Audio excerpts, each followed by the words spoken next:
Dan Larkin from MJ BizCon in Las Vegas, and today we're talking with Edward Culhane, a cannabis industry attorney from Culhane Law.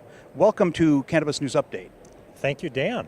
You know, we wanted to talk to you about something that we heard you speak about yesterday, and that is the changing regulatory environment, specifically in California, and the impact that that's having on the cannabis industry.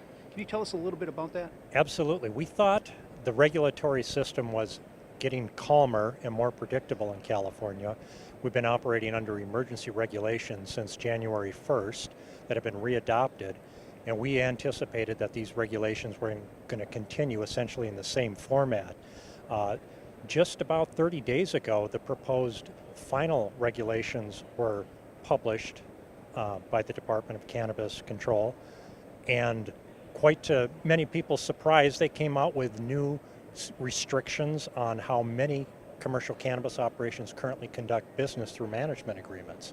And it was quite a surprise to the industry, and in fact, if these regs do actually go through, it'll be a massive disruption to the industry in California. So you're referring specifically to 5032B, is that right? That's right. It's a proposed regulation.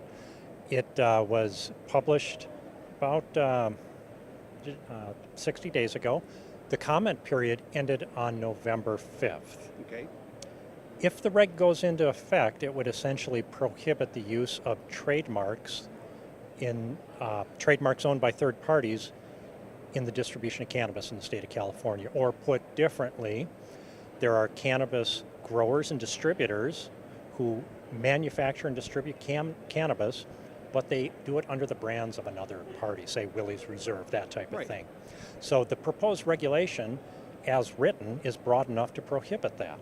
Now, many of the people that are in the industry don't think the reg will go through, so the remedy was to provide comments back to the Cannabis Bureau to say, narrow that down, and I think that'll happen. But if it doesn't go through, it'll be a massive disruption to the system. Is this going to cause a mass exodus for some people out of California? I think the term is mass extinction event. Okay. So what's happening here is it's very common currently for cannabis operators to operate under management contracts, where a license holder who doesn't have all of the skills or all of the equipment or the capital to acquire it will enter into a management agreement with a third party who has that skill, and for a fee will bring that piece into the operation. And as written, these regulations will greatly disrupt that type of business relationship. What's the remedy for this? The remedy for this is to greatly narrow the proposed regulations.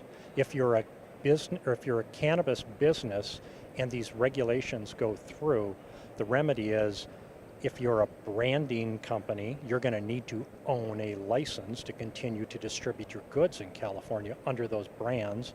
And if you're a distributor that relies on the strength of brands from a nationally known company, you're going to have to develop new brands. It's going to be very difficult to compete in the marketplace.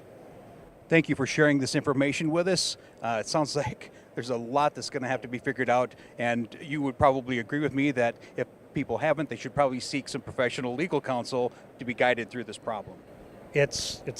There are going to be a lot of changes coming up, and it's important to stay on top of it and have good legal counsel to help you through the process. Great. Thank you for your time. Edward Culhane of Culhane Law, and we're at MJ BizCon in Las Vegas.